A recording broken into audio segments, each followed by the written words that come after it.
মানিয়ে গিয়েছে। উল্টো দিকের সোফায় বসে তিনি বললেন, good evening. Good evening sir, আমি প্রদীপ গুরু। জানি, আমি থাপার কাছে কিছুটা শুনেছি, বাকিটা জেনে নিয়েছি। শুনেছি আপনি নাকি ভালো মোটর বাইক চালাতে পারেন। এমন কিছু নয় স্যার।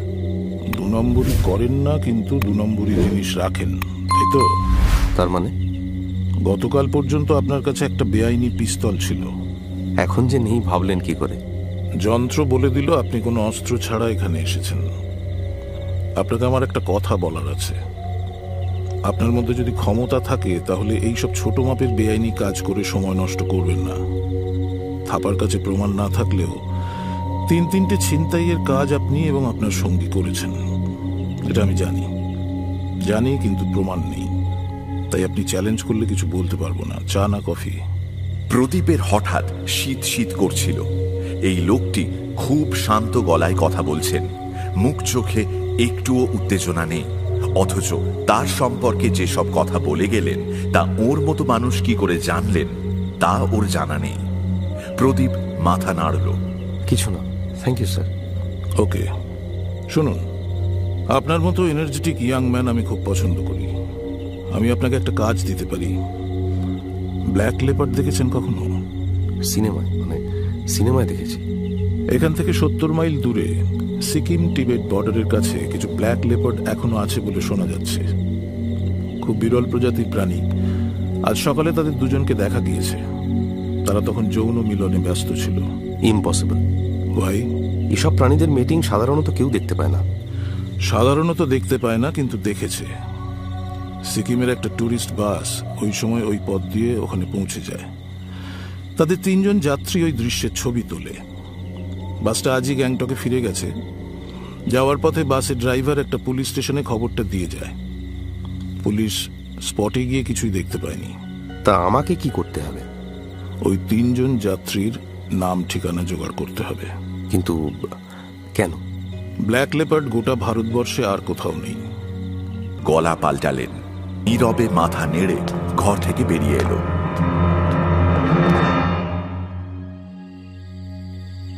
রাত্রিবেলায় বিছানায় শুয়ে নানা কথা চিন্তা করছিল মতিলাল।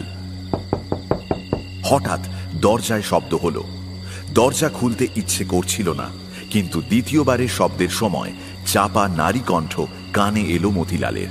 দরজাটা খোলো, দরজাটা খোলো। কি হলো? দরজাটা খোলো। অতএব উঠতেই হলো। দরজা খুলতে ছিটকে ভেতরে চলে এলো সুজাতা। মতিলাল ওর কাঁধে সেই তিব্বতী ব্যাগ দেখে পুলকিত হলো। সুজাতা তার শরীর থেকে চাদরটা খুলে টেবিলের ওপর রাখল, ব্যাগটা চাদরের ওপর। মতিলাল দেখল মেয়েটা একটা আঁটো ব্লাউজ ছাড়া কিছু পরেনি। মতিলাল নিজের ঘরে চলে গেল। সুজাতাও এলো পেছন পেছন। মতিলাল বলল, ব্যাগটা এখানে আনো। ব্যাগে কি ছিল? সেটা আমি বুঝবো। চিনি, চা আর? মতিলাল তাকালো। নিশ্চয়ই দেখেছে সুজাতা, আর দেখেছে বলেই আপনির বদলে তুমি তুমি করে কথা বলছে। সে নিঃশ্বাস চেপে বলল, আর? পিস্তল, গুলি ভরা পিস্তল। দিদি তোমার কাছ থেকে নিয়ে গিয়েছিল না? হ্যাঁ। তোমার কাছে পিস্তল কেন? দিদিকে মারবে বলে? সেটা পারলে তো খুশি হতাম। পিস্তলটা কোথায়? সুজাতা চলে গেল ও ঘরে। ফিরে এলো পিস্তল হাতে, কিন্তু দিল না। না দিয়ে জিজ্ঞেস করলো, আমাকে তোমার খারাপ লাগে? জানি না। এখন থেকে আমি এখানে থাকবো। কেন? আমার ইচ্ছে তাই। পিস্তলটা বিছানায় ছুঁড়ে দিয়ে চোখের আড়াল হলো সুজাতা। চট করে ওটাকে তুলে নিয়ে চোখের সামনে আনলো মতিলাল। না, মানুষ খুন করতে পারবে না সে, কিন্তু বদলা নিতে হবে। কিভাবে বদলা নেওয়া যায়? পিস্তলটাকে একটা খালি জুতোর বাক্সের মধ্যে ঢুকিয়ে রাখলো সে। এবং তখনই ভুটানি মদের বোতল হাতে সুজাতা ফিরে এলো। এই হুইস্কি তুমি খাও? না, একজন দিয়েছিল তাই এনেছিলাম। গ্লাসে হুইস্কি ঢেলে কাঁচা খেলো সুজাতা। বড্ড কড়া। জল ছাড়া খাচ্ছ? তুমি খাও, আমার দিবি, একটু খাও।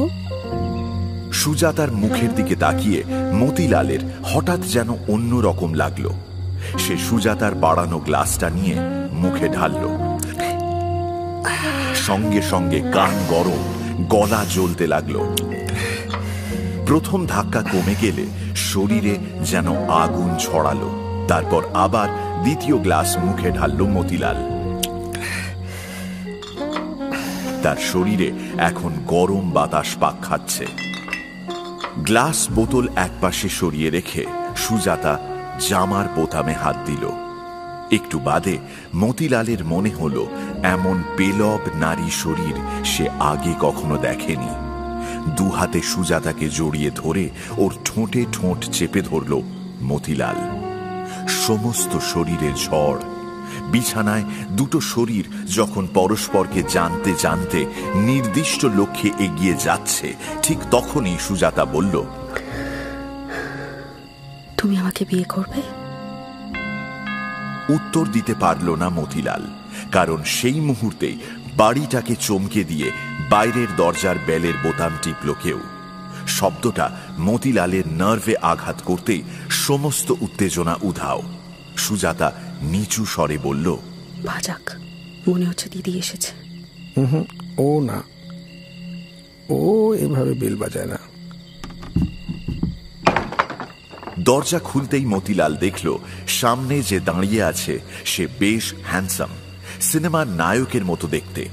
পিছনের লোকটা বেঁটে, কিন্তু বোঝা যায় বেশ শক্তিশালী। বাড়ির সামনে একটা মোটর বাইক দাঁড়িয়ে আছে। মতিলাল জিজ্ঞেস করল, কি চাই? আপনার নাম মতিলাল? হ্যাঁ। ভেতরে আসতে পারি? আসুন, যা বলার তাড়াতাড়ি বলবেন। আমারও সময় নেই, আমাকে এখনই গ্যাংটক যেতে হবে। প্রদীপ এবং লিটন ঘরে ঢুকল। চারপাশে তাকিয়ে প্রদীপ একটা চেয়ারে গিয়ে বসল। মতিলাল বুঝতে পারছিল না এদের আসল মতলবটা কি। বিরক্তি প্রকাশ করে বলল, হ্যাঁ বলুন। মতিলালজি, আজ সকালে আপনার সঙ্গে আমার দেখা হয়েছিল। আমি খুবই দুঃখিত। সেই সময় আমি আপনাকে অনিচ্ছা সত্ত্বেও একটু ধাক্কা দিয়ে ফেলেছিলাম, যার ফলে আপনার এবং আমার দুজনের হাত থেকেই কিছু জিনিস পড়ে যায়। এখন অনুগ্রহ করে যদি আমার জিনিসটা আমাকে ফেরত দিয়ে দেন, তাহলে চলে যাই। মতিলালের বুকে ড্রাম বাজতে লাগলো। তার চেহারাটা মনে পড়ল। ওপর থেকে দ্রুত নেমে আসা যুবকটি যে তার সামনে বসে আছে তাতে কোনো সন্দেহ নেই। প্রদীপ উঠল, হাঁটতে হাঁটতে ঘরটা দেখল। মতিলালের চোখ তার ওপর সমানে ঘুরছে। পিস্তলটা কোথায়? পিস্তলটা যে আপনার তার প্রমাণ কি? এই সময় লিটন বলে উঠল, এ তো আজব চিড়িয়া, তোমাকে এখনো চেনি গুরু। প্রমাণ লোকে কোর্টে দেয়। শুনুন, আপনি একজন সাধারণ মানুষ। খবর পেলাম আপনার বউ পালিয়ে অন্যের সঙ্গে প্রেম করছে। পিস্তল নিয়ে আপনি কি করতে পারবেন? তার চেয়ে আমার জিনিস আমাকেই ফেরত দিয়ে দিন। ওটা আমার কাছে আছে তা আপনাকে কে বলল? শান বাহাদুরের কৃপায় এখন শহরের সবাই প্রায় এই কথাটা জানে। ঠিক তখনই শোয়ার ঘরের দরজায় এসে ঠেস দিয়ে দাঁড়ালো সুজাতা। যতটা পোশাক সংক্ষিপ্তভাবে পরে নেওয়া সম্ভব তাই পরেছে সে। প্রদীপ দেখল মেয়েটাকে। সুন্দরী বলতে যা বোঝায় তেমন নয়, কিন্তু মেয়েটার শরীর আছে আর সেটাকে সে ব্যবহার করতে জানে। পকেট থেকে 200 টাকা বের করে টেবিলে রাখলো প্রদীপ। দিন। মতিলাল আর পারল না, সেখান থেকেই চিৎকার করে বলল, সুজাতা, ভেতরে ঘরে খাটের নিচে জুতোর বাক্স থেকে পিস্তলটা বের করে ওকে দিয়ে দাও তো। যত সব ঝামেলা। সুজাতা ঘরে ঢুকে যাওয়া মাত্র বাইরে গাড়ির শব্দ এবং হেডলাইটের আলো দেখা গেল। ওরা কিছু বুঝে ওঠার আগে থাপা কয়েকজন সেপাইকে সঙ্গে নিয়ে বাড়িতে ঢুকল।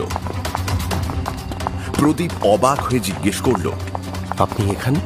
থাপা 2 পকেটে হাত ঢুকিয়ে বলল, আমি তোমাকে এতটা বোকা ভাবিনি প্রদীপ। পিস্তলটার খোঁজে এখানে আসার আগে তোমার একটু চিন্তা করা উচিত ছিল। আমার হাতে এতদিন কোনো প্রমাণ না থাকায় তোমায় ছুতে পারিনি, কিন্তু আজ তুমি ফেঁসে গেলে। আপনি আজ কি প্রমাণ পেয়েছেন?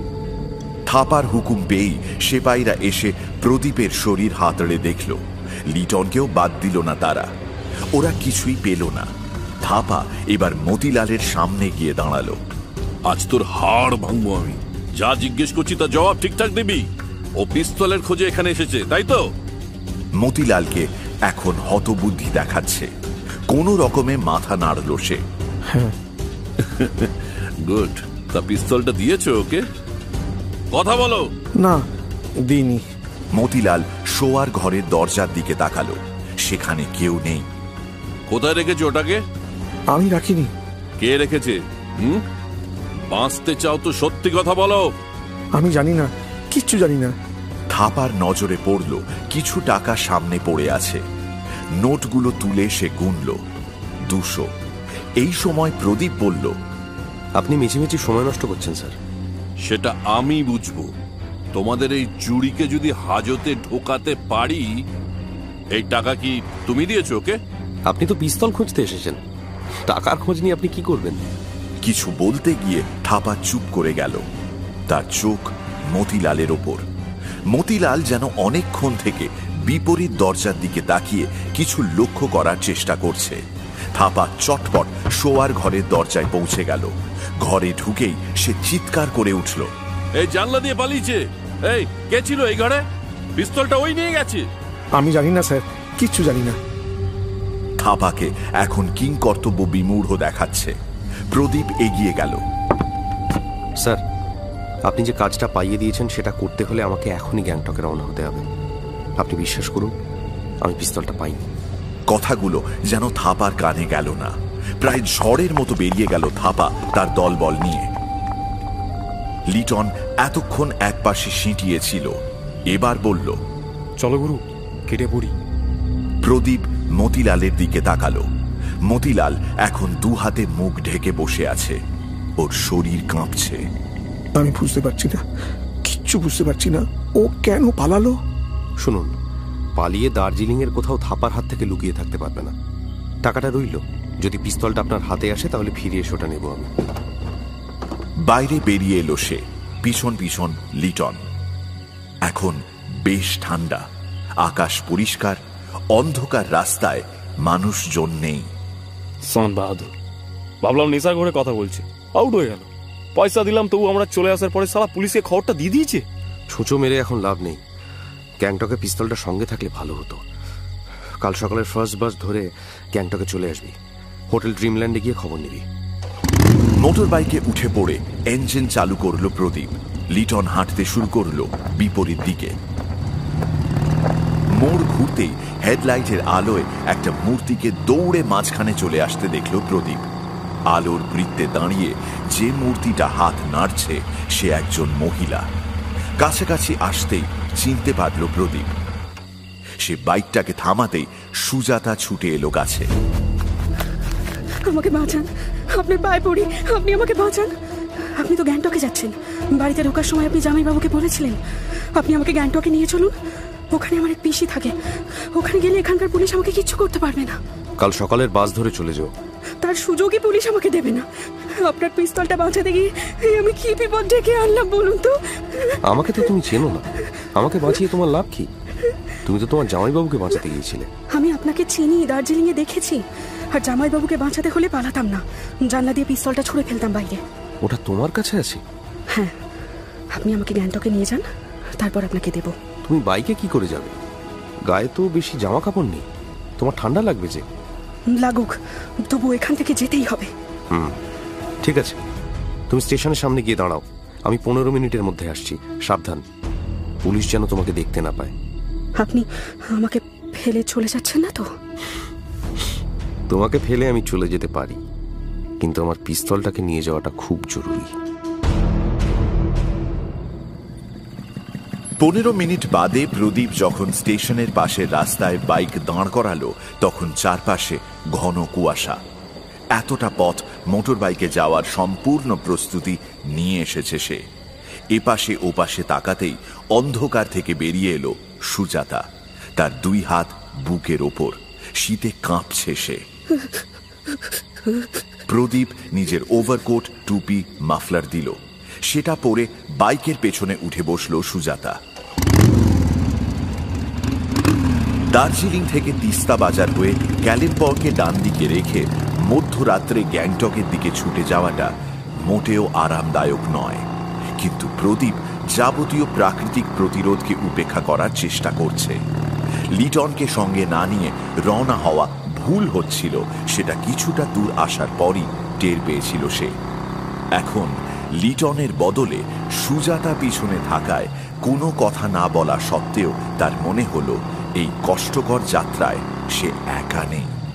আরেকটি মানুষের নীরব উপস্থিতি তাকে যথেষ্ট স্বস্তি দিচ্ছে।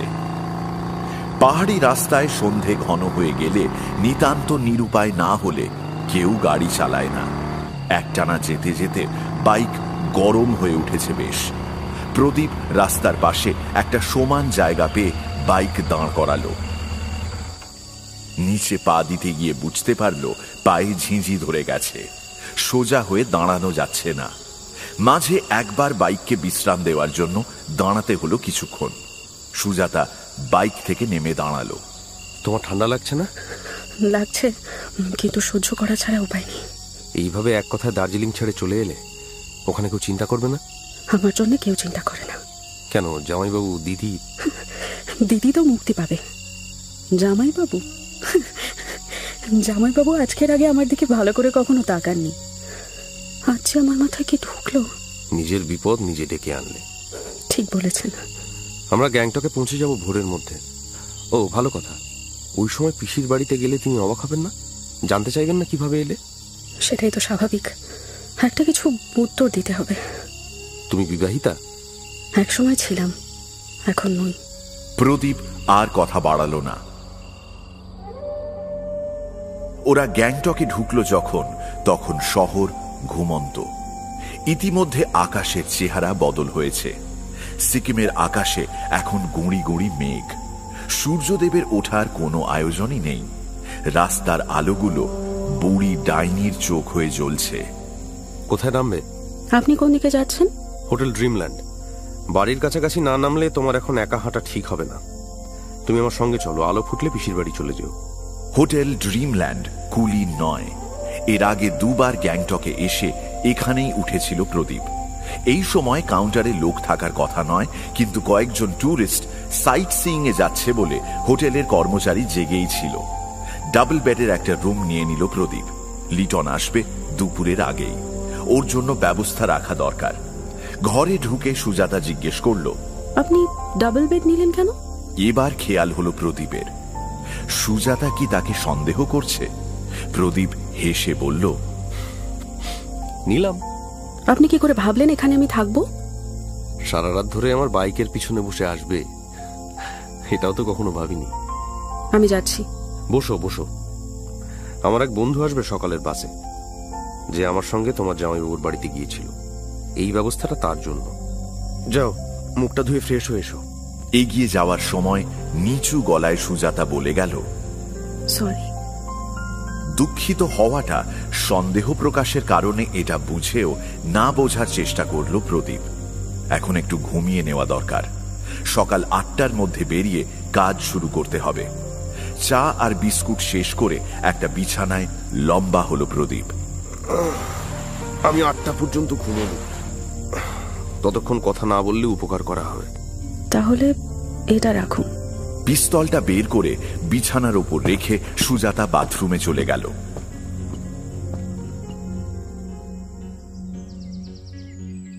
সোয়া 8টা নাগাদ ঘুম ভাঙল প্রদীপের। বিছানায় শুয়েই বুঝতে পারল সুজাতা ঘরে নেই। উঠে তখনই চোখে পড়ল পাশের বিছানার ওপর তার এনে দেওয়া ওভারকোট, মাফলার এবং টুপি পড়ে আছে। বাথরুমে দরজা খুলে দেখল সেখানেও সুজাতা নেই। তার মানে সকাল হতেই চলে গেছে সুজাতা। শুধু যাওয়ার সময় বলে যেতে পারত। প্রদীপ হাসল। সে নিজেই তো বিরক্ত করতে নিষেধ করেছিল। 8:30 নাগাদ প্রদীপ পথে নামল। বাইক নিয়ে সোজা চলে এলো বাজারের কাছে, যেখানে পরপর ট্যুরিস্ট অফিসগুলো রয়েছে। বেশিরভাগ বাস ইতিমধ্যে ট্যুরিস্টদের দ্রষ্টব্য জায়গা দেখাতে চলে গিয়েছে। কিছু বাস তৈরি হচ্ছে। ঘণ্টাখানেক ধরে একের পর এক অফিস ঘুরে প্রদীপ দেখল কোনো কাজের কাজ হচ্ছে না। কোনো অফিসই ঠিক করে বলতে পারছে না গতকাল সিকিম তিব্বত বর্ডারে কোন বাস গিয়েছিল। খোঁজ নিয়ে জানা গেল রেজিস্টার্ড ট্যুরিস্ট কোম্পানি ছাড়াও বেশ কিছু আনরেজিস্টার্ড সংস্থার মিনি বাস ট্যুরিস্টদের নিয়ে ওদিকে বেড়াতে যায়। নবম অফিস থেকে হতাশ হয়ে বেরিয়ে প্রদীপ যখন ভাবছে কি করা যায়, তখনই তার মনে পড়ে গেল যে বাসটা গতকাল ওদিকে গিয়েছিল তার যাত্রীরা ব্ল্যাক লেপার্ডদের মিটিং দেখেছে। 3 জন ট্যুরিস্ট তার ছবিও তুলেছে। এমন বিচিত্র ঘটনার কথা শহরে ফিরে এসে কেউ আলোচনা করবে না এমন হতেই পারে না। সামনে দাঁড়ানো একটা বাসের ড্রাইভারের সঙ্গে কথা বলল প্রদীপ। ড্রাইভারও ব্ল্যাক লেপার্ডের কথা জানে না। প্রদীপ জিজ্ঞেস করল, আচ্ছা, সিকিম টিবেট বর্ডারটা কোন দিকে? ওদিকে আপনাদের কোনো বাস গিয়েছিল? ড্রাইভার বলল, না, ওখানে সাধারণত এভারেস্ট ট্যুরিজমের বাস যায়। ড্রাইভারকে ধন্যবাদ জানিয়ে এভারেস্ট ট্যুরিজমের অফিসে পৌঁছে প্রদীপ জানল যে গতকাল একটি বাস গিয়েছিল বর্ডারে, আজ কোনো বাস যায়নি। কালকের বাস ড্রাইভারের নাম চন্দ্রনাথ। তবে এখন এই সময় নাকি চন্দ্রনাথ বাড়িতে থাকার লোক নয়। তাকে পাওয়া যাবে হোংলুর ভাটিখানায়। জায়গাটা কোথায় জেনে নিয়ে বাইকে উঠে বসল প্রদীপ। হোংলুর ভাটিখানা খুঁজে পেতে খুব একটা অসুবিধে হলো না। এই সকাল পার হতে না হতেই সেখানে মাতালদের ভিড় জমে গেছে। প্রশ্ন করে করে চন্দ্রনাথের সামনে যখন পৌঁছল তখন নেশায় চোখ বন্ধ করে বসে আছে চন্দ্রনাথ। লোকটার স্বাস্থ্য এখনো ভালো, 40-এর কাছাকাছি বয়স, মুখে খোঁচা খোঁচা দাড়ি দাঁড়িয়ে। প্রদীপ ওর পাশে বসে জিজ্ঞেস করল, ক গ্লাস খেয়েছেন? চোখ না খুলে চন্দ্রনাথ জবাব দিল, এই প্রশ্নের জবাব আমি আমার বউকেও দিই না। তুমি কে? আমি আপনার খোঁজে এভারেস্ট ট্যুরিজমে গিয়েছিলাম। আমার খোঁজে কেন? প্রদীপ বুঝল লোকটার মাথা পরিষ্কার আছে এখনো। বলছি, কাল আপনি বাস নিয়ে বর্ডারের দিকে গিয়েছিলেন কি? গিয়েছিলাম, কিন্তু ও ব্যাপারে আমি কিছু জানি না। পুলিশ? না, আমি পুলিশ নই। আমি ধরে নিচ্ছি আপনি কিচ্ছু জানেন না। কিন্তু আপনার বাসে 3 জন ট্যুরিস্ট ছিল যারা ক্যামেরায় ছবি তুলেছে। তাদের চেনেন? যাচ্ছিলে, কত লোক রোজ গ্যাংটংয়ে বেড়াতে যাচ্ছে, তারা টিকিট কেটে বাসে ওঠে। আমি সেই বাস নিয়ে এখানে ওখানে যাই। তারা কে কি করে আমি চিনব কি করে? প্রদীপ একটা 20 টাকার নোট বের করে চন্দ্রনাথের সামনে রাখল। ঠিক কথা, তবু মনে করে দেখুন কিছু মনে পড়ে কিনা। বাঁ হাতের নোটটা তুলে নিয়ে চন্দ্রনাথ চোখ বন্ধ করল। ক্যামেরা কার কার হাতে ছিল এখন ঠিক মনে নেই। বিকেলে গ্যাংটংয়ে ফিরে এসে যে যার হোটেলে চলে গেল। তবে একজন লোক খুব মোটা ছিল, 2.5 জন মানুষের মতন মোটা, অথচ মাথাটা ছিল আপেলের মতন গোল। বাস থেকে নেমে লোকটা একজনকে জিজ্ঞেস করছিল হলিডে হোটেলে যাওয়ার রাস্তাটার কথা। আমি একটু অবাকই হয়েছিলাম, আসতে পারলো অথচ যেতে পারছে না কেন। ওই লোকটা ছাড়া আর কেউ? একটা বিদেশি বুড়ি ছিল, খুব বক বক করছিল। ওই বুড়ি আমাকে বলেছিল থানায় খবর দিতে। ওখানে তো থানা নেই, একটা পুলিশ বাড়িতে খবর দিয়ে এসেছিলাম। ওই মহিলা কোন দেশের? তা বলতে পারবো না, বিদেশিদের সবাইকে আমার একই রকম লাগে। তবে বুড়ি উঠেছে টুরিস্ট লজে, কারণ ফেরার সময় ওই লজের সামনেই ওকে তো নামিয়েছি। আচ্ছা, আপনার বাসে কাল কজন যাত্রী ছিল? 8 জন। রাস্তায় বেরিয়ে প্রদীপ নিজের বাইকের গায়ে হাত বোলালো। 2টো নাম পাওয়া গেল। বুড়ি ক্যামেরায় ছবি না তুললেও ক্যামেরাম্যানদের হদিশ দিতে পারেন। যারা সব সময় টিকটিক করেন তারা অনেক কিছু মনে রাখেন। তাই সে সোজা ট্যুরিস্ট লজে চলে এলো। ভদ্রমহিলা ঘরেই ছিলেন। নিজেকে সাংবাদিক হিসেবে রিসেপশনে পরিচয় দিয়ে সে ভদ্রমহিলার সঙ্গে কথা বলতে চাইল। রিসেপশনের লাউঞ্জে সাজানো চেয়ারগুলোর একটাই বসল প্রদীপ। এখন ঘড়িতে যে সময় তাতে লিটনের ইতিমধ্যে এসে যাওয়ার কথা। কাজ প্রথম দিকে মোটেই এগোচ্ছিল না, কিন্তু চন্দ্রনাথের সঙ্গে দেখা হওয়ার পর মনে হচ্ছে আজ বিকেলেই দার্জিলিংয়ে ফিরে যেতে সে পারবে। তারপর 50,000 টাকা নিয়ে সোজা হোমে চলে যাবে। অবশ্য যদি লোকটা টাকা দিতে ঝামেলা করে তাহলে মুশকিল। সে ঠিক করল ছবিগুলো লিটনের কাছে রেখে সে আগে বাংলোয় গিয়ে বসের সঙ্গে দেখা করবে। লোকটা যদি 2 নম্বরই করে তাহলে এই জীবনে আর কোনোদিনও ছবি পাবে না।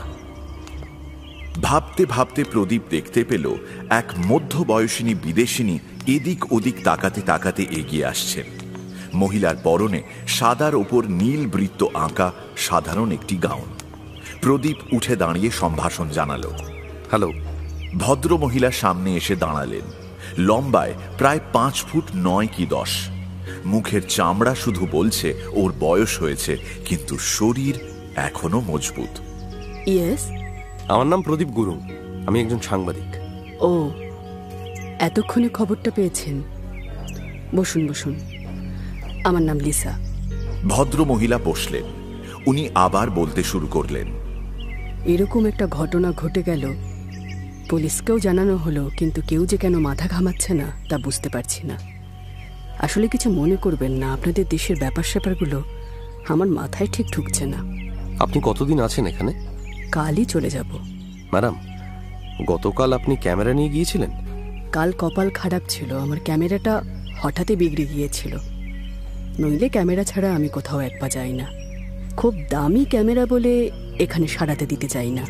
আচ্ছা, আপনার বাসে 3 জন লোকের হাতে ক্যামেরা ছিল, তাদের মনে আছে? না, তবে ওই লোকটা খুব বিরক্ত করছিল। কোন লোকটা? তোমার বাইরে বেরিয়ে এসে একটা টেলিফোন বুথে ঢুকে এসটিডি করলো প্রদীপ।